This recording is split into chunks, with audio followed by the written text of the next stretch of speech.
Si vous avez écouté mon dernier podcast, vous savez exactement de quoi il s'agit aujourd'hui, puisque c'est une anecdote qui m'est revenue en fait en enregistrant le dernier podcast. Donc, petit flashback, pour ceux qui n'ont pas écouté le dernier podcast, je vous invite à l'écouter. Et pour ceux qui tombent sur ce podcast par hasard, c'est le podcast en question. C'est J'ai 20 ans et je suis à 2 doigts de me marier avec un surfeur. Donc, on repose les bases. Je suis donc avec Sylvain, en couple avec lui. Alors, je sais pas exactement, mais ça doit faire peut-être un an, un truc comme ça, un an ou deux. Et en fait, ça se passe très bien. C'est un surfeur, etc. Et c'est quelqu'un qui a la faculté, comme moi d'ailleurs, à être copain avec ses ex.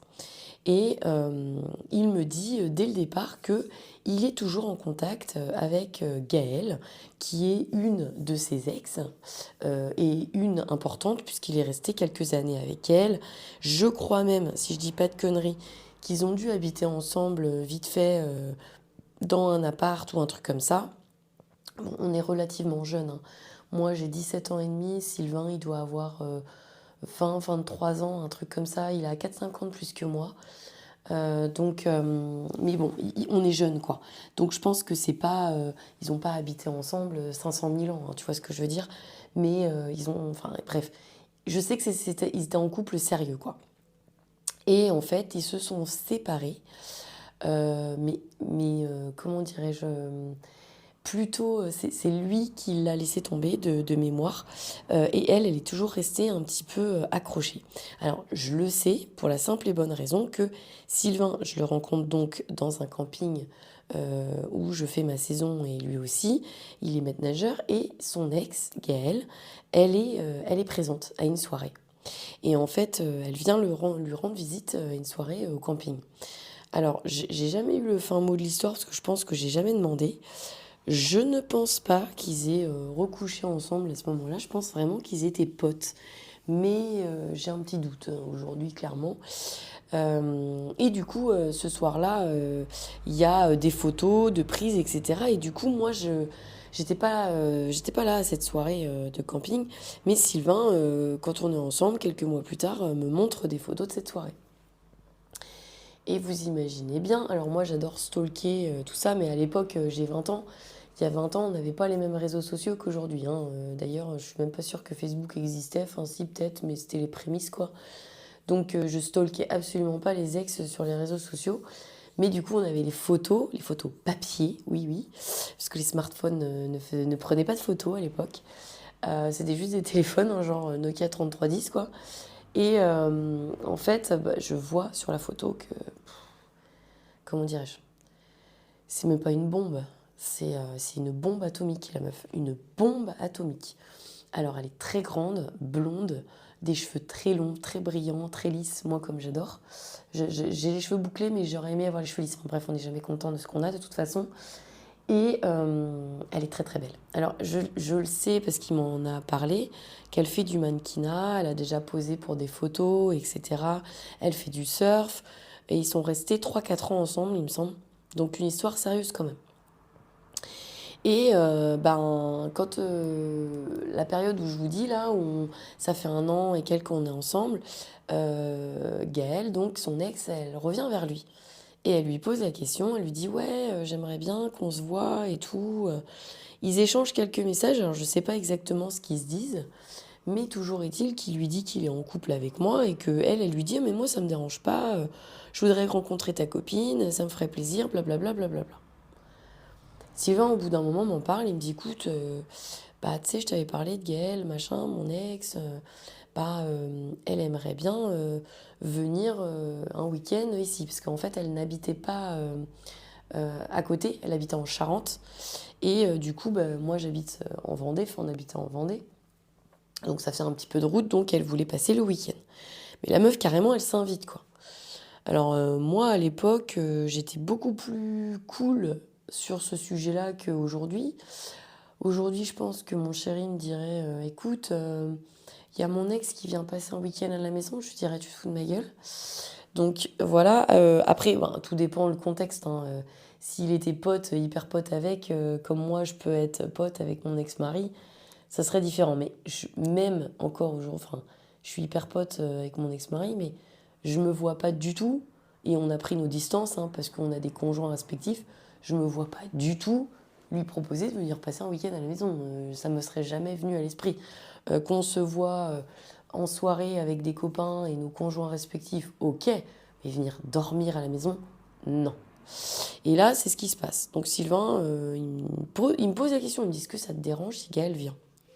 Il me dit, franchement, je trouve ça bizarre, j'ai pas trop envie. Je lui dis, bah écoute, non, je dis, moi ça me dérange pas à partir du moment où bah, c'est pas chelou et que voilà, que c'est en tout bien tout honneur. Je sais que vous êtes copains, moi ça me dérange pas. Alors, je suis quelqu'un par nature qui s'adapte beaucoup et qui veut toujours faire plaisir aux autres. Donc, autant vous dire qu'à ce moment-là, même si ça ne me posait pas beaucoup de soucis intérieurement que son ex vienne passer le week-end, ça me faisait quand même un peu chier. Mais j'avais aussi ce côté un peu... Alors, je sais pas ce que c'est que ce côté-là. Faudrait que j'en parle à une psy sans déconner. Et ce côté un peu vicieux, pervers, je sais pas, de vouloir voir en fait comment elle est avec son ex et de se comparer, quoi. Et ça m'intriguait vraiment et de l'avoir un week-end et de me dire, bah voilà, comme ça, je pourrais savoir un peu ce qu'il lui avait trouvé, quoi. Sauf que, ben, les gars, moi à 20 ans, clairement, j'avais pas le glow-up que j'ai aujourd'hui, hein. Je veux pas m'envoyer des fleurs, mais aujourd'hui, je me regarde dans le miroir, je me trouve plutôt belle gosse et puis je suis bien dans ma peau. À 20 ans, enfin, j'avais même pas 20 ans, j'avais 17, enfin, si, j'avais 19 ans, quoi. C'était pas fameux. Alors, clairement, c'était pas fameux. J'étais quelqu'un qui ne prenait pas du tout soin de moi. Alors j'avais la chance d'avoir un corps, j'étais hyper bien foutue, hein. J'avais des dimensions de rêve, hein. Je faisais du 90, 60, 90 les gars. Bon, 64 de tour de taille. J'avais un petit bidon. Mais clairement, non, j'étais super bien gaulée, mais j'aimais pas mon visage. Ça, j'ai été très longtemps complexée de mon visage. Je trouvais que j'avais un beau corps, mais pas un beau visage. Et aujourd'hui, bah, je suis bien dans la peau, hein, tout va bien, mais à l'époque, c'était très compliqué. Et elle, je l'avais vue en photo, elle était magnifique, quoi. Vraiment magnifique. Alors, elle était très grande, elle était un peu plus costaud que moi, mais elle avait un visage magnifique. Et surtout, elle était grande et élancée.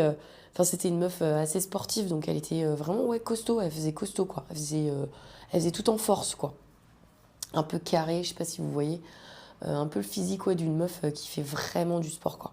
Elle faisait beaucoup de surf, donc les meufs qui font du surf, c'est vrai qu'elles sont assez carrées. Enfin, ça dépend hein, quelle intensité, mais elle en faisait beaucoup. Donc elle était très musclée du haut du corps. Et elle était vraiment très belle, hein. Franchement, vraiment très belle. Et je sais que lui m'avait dit qu'il était resté pote avec elle, mais que sa relation, ça avait été très compliqué. Parce que c'était une nana qui était très dominante, et dans le caractère et dans la façon de vivre. Et ce qui fait que lui, il n'avait pas trop son mot à dire et il en avait beaucoup souffert. Et c'est pour ça qu'il avait laissé tomber au bout d'un moment, parce qu'il étouffait complètement et qu'il la supportait plus, quoi. Donc bref, donc je donne mon accord, il dit bon bah ok, et bah le moment fatidique arrive. Et là franchement, le jour même, je suis plus très sûre de moi, quoi. Mais vraiment. Et j'ai un espèce de gros complexe d'infériorité et je ne sais pas pourquoi, surtout à cette période-là, quand je me sentais mal dans ma peau, au lieu de prendre soin de moi, de me maquiller un peu, de m'habiller, d'être jolie, je me sabotais, quoi. Je m'habillais comme un sac, je faisais absolument pas attention à moi, je me maquillais pas ou très peu, et j'étais habillée en mode surfeuse, enfin, ça va peut-être pas vous dire, mais gros baggy, gros sweat, enfin bref, on voyait absolument pas mes formes, je ressemblais à un petit gars. Non, vraiment, ça n'allait pas du tout. Et elle arrive, mais en bombe. Mais clairement, en bombe. Il n'y a pas d'autre mot. Féminine, maquillée, mais pas trop, des cheveux magnifiques, des yeux bleus incroyables. Elle a un super beau sourire, une très belle bouche, enfin magnifique. Une mannequin, mais vraiment, quoi. Très, très, très, très belle. Et là, quand je la vois, en plus hyper souriante, machin, je me dis, c'est pas possible. Pourquoi le calvaire? Là, je me dis, mais qu'est-ce qu'il fout avec moi, mon mec, en fait? C'est le premier truc qui vient. Je me dis, mais qu'est-ce qu'il fout avec une meuf comme moi. Et moi, j'avais souvent une expression pour me décrire, c'était que je me décrivais comme une crevette. Vous allez dire, c'est horrible. Je me disais, tout est bon sauf la tête. Je vous rappelle, j'avais un complexe de mon visage, donc je trouvais que j'étais horriblement moche, mais que j'avais un beau corps. Donc je me disais toujours ça, je me disais, bon, j'ai un beau corps, voilà, mais je suis très très moche de visage. Et je me disais toujours ça. Et je me disais, le mec, il a quitté une bombe atomique pour aller avec une crevette, quoi. Et en fait, là, j'ai un très gros malaise. Mais vraiment, je me dis, oh, pourquoi je m'inflige ça? Je me sens oppressée, je me sens ça pas bien du tout. Je vois que elle est hyper complice avec lui, ça se check, salut, ça va, nan, nan. Je vois qu'ils sont super potes, mais vraiment. Et là, je me sens tout de suite de trop, quoi. Je me dis, mais qu'est-ce que je vais faire pendant un week-end avec cette meuf? C'est pas possible. Et bon, bah, on avait prévu quand même de surfer, de machin, bidule, truc mouche, tu vois. Donc, bref, on va se balader, je crois qu'on surfe. Alors, de mémoire, en plus, bah, la meuf, elle était bonne. Moi, j'étais débutante encore à ce moment-là. Enfin, j'ai jamais été trop une star. J'étais pas mauvaise, mais j'ai jamais été trop une star du surf. Donc, passer la barre sur des très grosses vagues, c'était pas trop mon délire, tu vois. Je restais plutôt au bord et tout, sur les vagues intermédiaires et tout, quoi. Et elle, bah, c'était une grosse surfeuse. Elle surfait super bien. Et du coup, ben, ils vont surfer. Enfin, moi, je reste un peu au bord et tout. Eux, ils passent la barre et ils passent des heures derrière à surfer, quoi. Et moi, bah, comme d'hab, recalé. Donc, je finis par aller sur la plage. Je me fais chier, bref.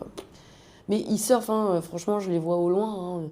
Ils discutent vite fait, assis sur leur planche, mais ça surfe beaucoup. Donc, je m'inquiète pas. Je me dis pas, ouais, ils sont là en train de se chauffer. Non, je me dis, bon, ils surfent, quoi. Et Sylvain, encore une fois, c'était vraiment quelqu'un de bien. J'avais vraiment confiance en lui. Donc, franchement, bah, ça va, quoi. J'avais pas peur qu'il se passe quelque chose ou qu'il me fasse un petit dans le dos, entre guillemets. Mais l'expression est mal choisie, mais, ou bien choisie, je sais pas. Mais non, j'avais confiance en lui, quoi. Bref, on rentre. Sylvain va prendre sa douche et je sais pas, elle décide de venir me parler, quoi. Mais genre, parler en mode meilleur ami. Alors, ça fait longtemps que t'es avec Sylvain, ça se passe bien. Je sais pas si t'as raconté, mais nous, on a une longue histoire. Et là, elle me raconte sa life. Et elle me saoule et je sais pas, en fait, c'est un peu bizarre. Je vois bien qu'elle est là pour essayer de grappiller une place. Je vois bien qu'elle est pote avec lui, mais elle n'est pas vraiment pote. Et je vois bien que c'est intéressé.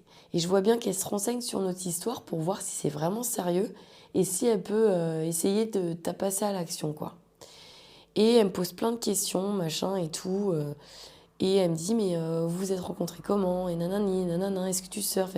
En fait, elle essaie vraiment de me jauger, voir si je corresponds vraiment bah, à son ex ou pas, quoi. Si vraiment c'est sérieux, quoi. Et en fait, au bout d'un moment, ça me saoule. Et je vois bien qu'elle joue de son charme et de sa beauté. Et qu'elle en joue aussi avec moi en essayant de me montrer qu'elle est très très belle et qu'elle surfe et qu'elle a toutes les qualités en fait pour récupérer son ex. Et que moi, en fait, j'ai pas beaucoup de qualités. Et c'est un espèce de petit combat, pas de coq parce qu'on n'est pas des mecs, mais de combat de poule où on essaye de se jauger à se dire ouais, mais toi t'es mieux que moi, mais moi je suis mieux que toi. Et en fait, au bout d'un moment, moi, je suis pas trop comme ça. J'avais pas confiance en moi à l'époque, hein. Ça aurait été aujourd'hui, je me serais fait un vrai plaisir. Et puis, naturellement, j'ai pas besoin de surjouer, en fait, parce que j'ai confiance en moi. Et en fait, souvent, les nanas, quand ça m'est arrivé d'autres fois, euh, de me retrouver face à une situation comme ça, d'une nana qui était intéressée par mon mec, mais que, enfin, c'était pas son ex, hein, mais que voilà, elle me jaugeait et tout. Franchement, j'ai pas besoin de bouger ou de faire grand chose pour montrer que je suis là, quoi. Dans le sens où bah, j'ai confiance en moi, j'ai confiance en mon mec, la meuf elle peut brasser l'air que je suis un peu indifférente. Là c'était pas du tout le cas à cette époque-là. Au contraire, j'étais très paniquée. Mais je trouve que je suis intelligente à ce moment-là. Et vu que je vois qu'elle essaye de me tailler un peu en me disant mais c'est bizarre et tout, t'es pas du tout son style de meuf, tu vois. Elle essaye vraiment de me montrer qu'en fait je lui arrive même pas à la cheville, que justement je vais dans son sens. Et je lui dis bah ouais c'est clair. C'est clair mon mec c'est une bombe. Moi je suis une crevette. Et je lui dis vraiment ce que je pense de moi. Je dis bah moi je suis bien foutue, hein, c'est pas le problème, hein. Mais la tête c'est pas ça, tu vois. Mais je m'en fous. Je dis moi je me tape un mec hyper beau gosse et où toutes les meufs, elles sont à ses pieds. Que demande le peuple? Puis je lui dis, c'est moi qui couche avec, c'est pas les autres, hein. Et là, la meuf, elle se fait scier, en fait, et elle se dit, ah ouais, ok. En fait, elle a un peu de personnalité, la petite, quoi. Et en fait, elle se sent hyper con, mais vraiment, je la sèche, en fait. Et elle me dit, non, non, mais, non, non, faut pas dire que t'es une crevette, t'es Mimi, hein. Faut pas dire que t'es moche non plus, t'es Mimi. Mais la pute, quoi. La meuf, elle a trop connasse, tu sais, qui dit, non, non, ouah, t'es pas moche en soi, quoi. On va pas dire ça jusque-là, tu vois. Elle parle comme ça, tu vois. T'es Mimi, t'es Mimi. Je me rappelle, mais comme si c'était hier cette phrase. T'es Mimi, hein, ça va, ça va. Oh putain, la pute. Donc bref, ça se termine là-dessus, si on sort de la douche, machin. Et on continue de se balader, on fait beaucoup d'activités, hein. Et je vois qu'elle est tout le temps en train de lui foutre le grappin dessus. Mais tout le temps. Et moi, je suis un peu la dernière roue du carrosse, mais je m'en balais que je fais ma life et tout. Je vois que Sylvain, il essaye beaucoup de se rapprocher de moi quand même et que je vois au bout d'un moment que ça le saoule. Fin de journée, je vois que ça le saoule. Et pendant un moment, je sais plus ce qu'elle fait. Elle veut aller s'acheter une glace parce qu'elle bouffait quand même pas mal, hein. Elle veut aller s'acheter une glace, enfin, il y a des glaces, des gaufres, des machins, il y a tout dans tous les sens. Moi, je suis un petit moineau, hein, enfin, je suis toujours, hein. Je suis pas quelqu'un qui mange beaucoup. Et à l'époque, je mange très très peu. Et elle, je vous rappelle qu'elle est quand même assez baraque, quoi. C'est vraiment une meuf musclée, quoi. Et elle mange, quoi. C'est une grande meuf. Elle doit faire 1m70, 1m75, quoi. Et elle est carrée, quoi. Donc il faut la nourrir, la meuf, hein. Tu vois, elle mange bien. Et elle fait pas mal de sport. Donc faut nourrir la bête. Et du coup, elle mange très mal, par contre. Elle mange des glaces, des gaufres, des machins. Et tout, faut s'arrêter à tous les stands. Et moi, je mange pas beaucoup. Et quand elle s'arrête prendre un truc, je me rappelle que Sylvain vient me voir en mode hyper complice avec moi et il me dit, ça y est, elle me saoule. Je lui dis, ah bon, bah, je croyais que vous étiez potes. Il me fait, non, non, mais je la supporte, mais que un certain temps. Il me dit, là, elle me saoule trop. Et il me dit, je sais pourquoi je l'ai larguée, elle me saoule trop. Et en fait, on se met à exploser de rire. Et je commence à lui raconter vite fait. Je dis, non, mais tu sais ce qu'elle m'a dit et tout. Et là, grosse complicité tous les deux. On vient à exploser de rire. Il me fait, non, elle t'a pas dosé comme ça. Je dis, si, elle m'a dosé et tout. Il me fait, mais non, mais elle a rien compris, cette meuf, elle est trop dans la superficialité, c'est que l'apparence qui compte et tout. Il me dit, franchement, moi je suis 1000 fois plus heureux aujourd'hui avec toi et tout. Et là, il me fait une petite déclat, tu vois, mais trop mignon. Et il me dit, ouais, je suis trop bien avec toi, on est sur la même longueur d'onde, t'es vraiment une fille super et tout. Nanani, nanana. Et moi, je prends grave confiance en moi. Et en fait, bah, elle revient, elle fait sa meuf. Elle était habituée en fait depuis le début de la journée à ce que bah, Sylvain s'intéresse à elle parce que ça faisait longtemps qu'ils s'étaient pas vus et machin. Puis bah, ils discutaient, sauf que là, en fait, c'est passé au level supérieur où elle le saoule. Donc il la rembarre gentiment, il s'en occupe plus. Puis il me fait des regards genre elle le saoule trop, tu vois. Et en fait, au bout d'un moment, la meuf, elle capte que en fait, elle est trop quoi. Et c'est le comment dirais-je, le truc bascule. C'est plus moi la dernière roue du carrosse, c'est elle. Et en fait, elle nous suit. Et nous, on déconne, on rigole, on est hyper complices. Mais on se moque pas du tout d'elle, hein. On la zappe un peu au final. Parce qu'elle est. En fait, c'est pas une méchante fille, mais elle veut toujours avoir l'attention sur elle. Tout le temps, tout le temps, tout le temps. Et du coup, c'est hyper relou. Quand t'es trois, déjà, c'est hyper relou d'avoir quelqu'un comme ça.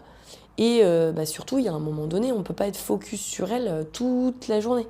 Tu peux être focus sur quelqu'un au début parce que ça fait longtemps que tu l'as pas vu, qu'elle a plein de trucs à te raconter, tout ça, tout ça. Mais là, il y a un moment, ça fait depuis le matin qu'elle est arrivée, on est le soir. Clairement, la meuf, elle a voulu avoir les lumières, les projecteurs sur elle toute la journée. Il y a un moment, ça saoule tout le monde, quoi. Et donc, bah, nous, on s'éclate, on fait notre life et elle suit. Sauf qu'elle supporte pas du tout. Mais alors, pas du tout d'être recalée. Et en fait, alors, j'espère que mes souvenirs sont pas tronqués, mais je crois qu'en fait, elle décide de partir le soir même ou le lendemain matin très tôt, je ne sais plus, alors qu'elle devait rester tout le week-end. Et en fait, bah, ça la saoule de nous voir amoureux. Elle voit en fait que bah, en fait, c'est mort. Elle pourra pas le récupérer. Alors, je pense, tu vois, en me disant ça, puis en me rappelant le truc que je pense que quand ils se voyaient, peut-être ils couchaient vite fait ensemble, tu vois. Je pense, hein. Genre, tu vois, tu sais, je te parle comme si c'était à côté de moi, tu sais. Ah, ça me fait rire. J'adore ces podcasts que j'ai l'impression, en fait, de parler à une pote. C'est trop drôle. Mais la pote est pas là. Enfin, vous m'écoutez, mais mais vous n'êtes pas là. C'est assez rigolo, bref. Et ouais, donc je pense, tu vois, avec le recul, en me disant que je pense qu'ils devaient recoucher ensemble. Parce que je vois pas, enfin, j'avais bien vu quand elle était venue qu'elle avait envie quelque part de le récupérer, tu vois. Et c'était en mode pote, mais pas pote de son côté à elle. Parce que Sylvain, il n'y avait pas d'ambiguïté, vraiment. Enfin, après, je pense que Sylvain, c'était un mec, tu sais, c'était un opportuniste. Genre, la meuf, elle veut coucher avec? Ouais, vas-y, allez. Ouais, ça mange pas de pain. Tu vois, c'était le genre de mec comme ça, pas se prendre la tête. Il vivait les expériences qui lui arrivaient comme ça sur le coin de la gueule. Et puis basta, quoi. Il se posait pas trop de questions. Sauf que bah là, je pense qu'il était un peu accroché, puis on habitait ensemble et tout. Enfin, je pense qu'il me kiffait bien, tu vois. Et en fait, bah, nous, voyant qu'on s'entend super bien et que ça se passe bien, elle lâche l'affaire. Mais vraiment. Et elle dit, bon, bah, je vais rentrer. J'ai des trucs à faire, puis je dois voir une copine, machin, machin. Donc je crois pas qu'elle ait dormi à la maison, hein. Je crois pas. Je sais plus. Je me rappelle plus exactement. En plus, on avait un tout petit appart. Donc en fait, enfin c'était un studio qu'il avait. Donc en fait, on aurait dormi tous dans la même pièce, quoi. Et je me souviens pas de ça. Donc non, non, je crois pas. Je crois pas. Je crois pas. Bon, bref. Et du coup, elle décide de se barrer.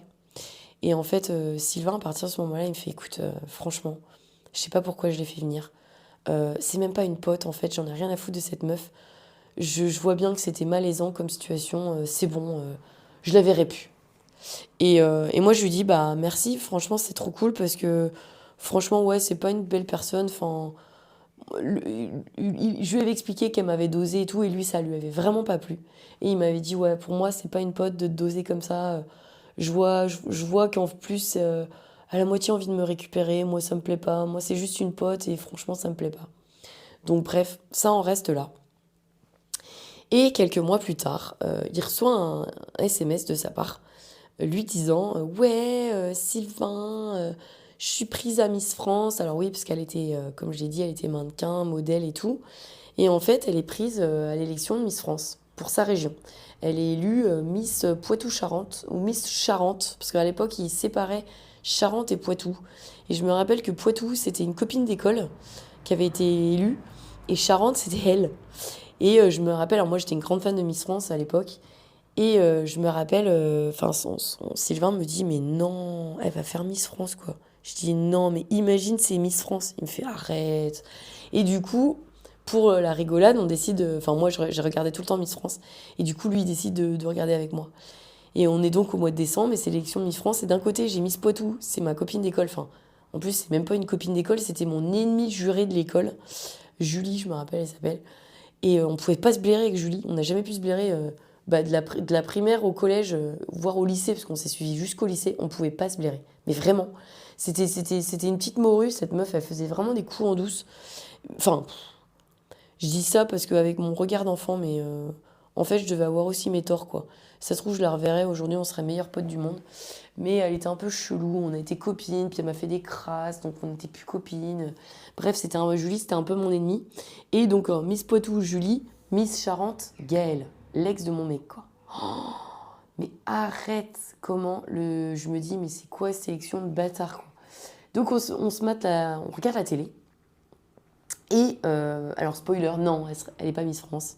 Elle est pas Miss France, parce qu'il n'y a pas eu de grande blonde, machin. Et en fait, à l'époque, il y a YouTube déjà. Et alors, je dis ça parce que c'est les premières vidéos YouTube. En fait, elle poste. Alors, je crois que c'est elle ou une copine à elle.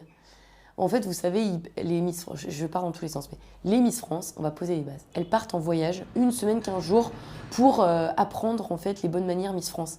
Et genre, c'est en Tunisie, à l'autre bout du monde, en Martinique, bref.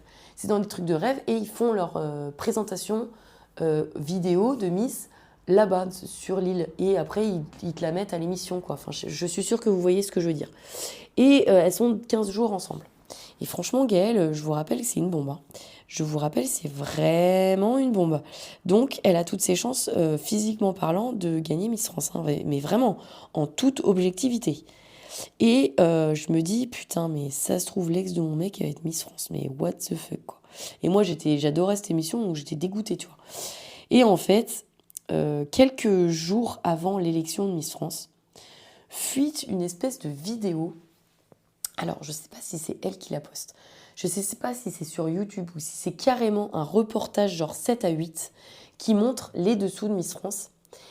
Et en fait, elle est floutée dans le truc. Donc, je crois pas que c'est YouTube, c'est trop loin pour que ce soit YouTube. Ça fait 20 ans, donc je crois pas qu'à l'époque, il y avait des émissions comme il y a aujourd'hui YouTube ou des trucs où genre tu balances ta pote et tout. Je crois pas. Je crois que c'est un truc genre 7 à 8 ou un truc. Enfin bref, toujours est-il qu'on tombe sur une émission avec une grosse audience, hein, je précise quand même, parce que bah, il y aura des répercussions suite à cette émission, qui montre en fait deux Miss floutées, qui bah, fument des clopes, et une des Miss sort, non mais c'est abusé, sérieux, on peut même pas fumer de bédo, mais c'est vraiment des gros nazes et tout, franchement ça me saoule.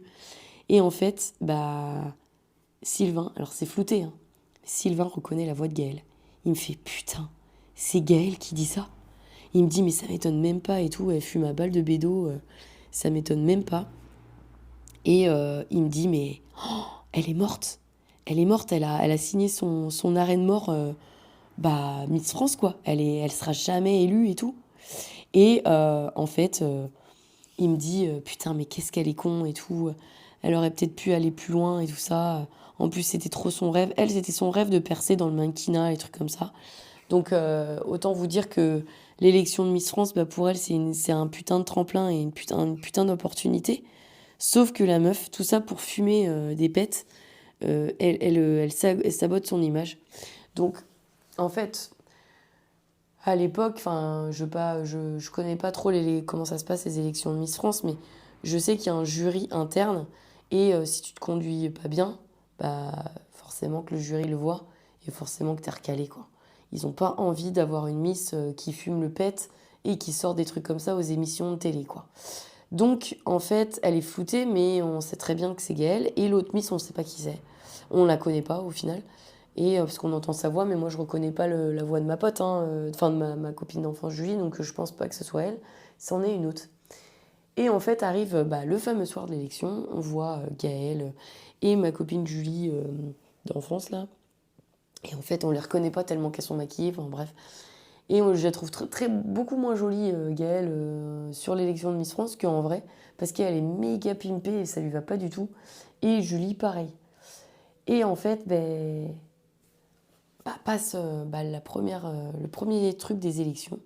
Et là, Gaëlle se fait éliminer direct. Elle passe même pas dans les 10. Et Julie, ma pote, passe dans les 10. Incroyable. Alors, en toute objectivité, hein, sincèrement, Julie est beaucoup moins jolie que Gaëlle. Mais vraiment. Je dirais 10 fois moins jolie que Gaëlle. Mais je pense que Julie, elle est beaucoup plus réglo et beaucoup plus carrée que Gaëlle. Et du coup, Julie passe dans les 10. Gaëlle, elle se fait recaler. Et là, Sylvain me dit, oh là là là là là là. Mais je la connais tellement que là, elle doit être dégoûtée. Et il me dit, en plus, je la connais et il me dit, cette histoire de bédo, il n'y a pas que ça. Je pense que ça a été une morue avec toutes les autres partenaires, toutes les autres Miss en fait. Et il me dit, je pense qu'elle s'est pas fait beaucoup de copines parce que c'est quelqu'un qui déteste la compétition et qui veut toujours gagner et elle est capable d'écraser les autres pour gagner quoi. Et en fait, il me dit, mais je pense qu'elle a dû avoir un comportement exécrable pendant les 15 jours de Miss et qu'elle s'est fait recaler quoi. Donc la meuf, elle se fait recaler. C'est la dernière fois que je l'ai vue. Sylvain n'a plus jamais eu de nouvelles d'elle après, puisque je pense qu'il lui a dit, alors je me rappelle pas, hein, mais je pense qu'elle a dû lui envoyer des messages après, et il a dû lui dire, écoute Gaëlle, franchement, fous-moi la paix, je suis bien avec ma meuf, j'ai pas envie de garder des contacts avec toi, quoi. Et voilà, cette histoire c'est terminé comme ça. Julie, pour terminer l'histoire de Miss France, elle a été dans les 10, mais elle n'a pas été plus loin. Mais bravo à elle quand même, dans les 10. Et voilà. Et donc, bah, voilà, ça termine l'histoire un peu en jus de boudin, hein, je suis d'accord. Il n'y a pas de truc trop croustillant. Mais j'ai passé un week-end ouais, avec l'ex de mon mec. Enfin bref, le jour où elle s'est invitée en week-end avec nous, quoi. Bref. Il m'en est arrivé des anecdotes de merde et celle-là en fait partie. Après, bon, ça s'est plutôt bien tourné à mon avantage, mais au final, j'aurais un espèce de gros connard de mec.